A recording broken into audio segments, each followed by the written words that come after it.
માન્ય શ્રી વિપક્ષના નેતા અને કોંગ્રેસના લીડર એવા રાહુલજીએ વોટ ચોરી મુદ્દે પુરાવો સાથે એક વિડીયો તેમજ એક આંદોલન શરૂ કર્યું છે અને વોટર જેમણે વોટની ચોરી કરી છે એમના વિરોધમાં એમણે કીધું છે કે વોટ ચોર ગાદી છોડ આ નારા સાથે આપણા ગુજરાત પ્રદેશ કોંગ્રેસ સમિતિના પ્રમુખ દ્વારા અમદાવાદ ખાતે જે એક મોટા આંદોલનનું આયોજન કરવામાં આવ્યું છે અને વોટ એ આપણો મૂળભૂત અધિકાર છે.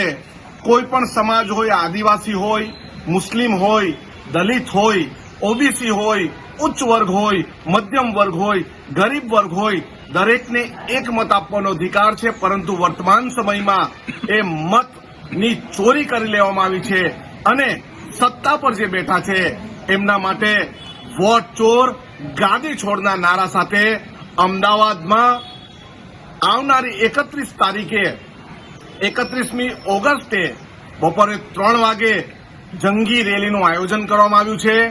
આ રેલીમાં તમે સૌ પધારો અને જેણે આપણા મતોની ચોરી કરી છે એના વિરોધમાં આપણે આંદોલન કરવાનું છે.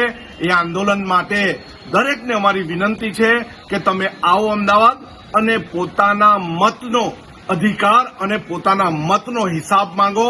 તો સર્વે મિત્રોને, સર્વે કાર્યકર્તાઓને વિનંતી છે કે 31મી ઓગસ્ટે બપોરે 3 વાગે અમદાવાદ ખાતે ભેગા થઈને એક જંગી રેલી કરવાનું છે અને જેણે આપણા મતની ચોરી કરીને ગાદી પર બેઠા છે એમને કહેવાનું છે કે તમે મત ચોરીને ગાદી પર બેઠા છો, હવે તમે ગાદી છોડો.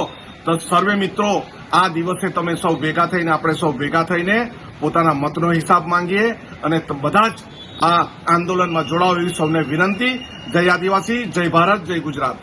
વોટ ચોર ગદ્દી છોડ, વોટ ચોર ગદ્દી છોડ.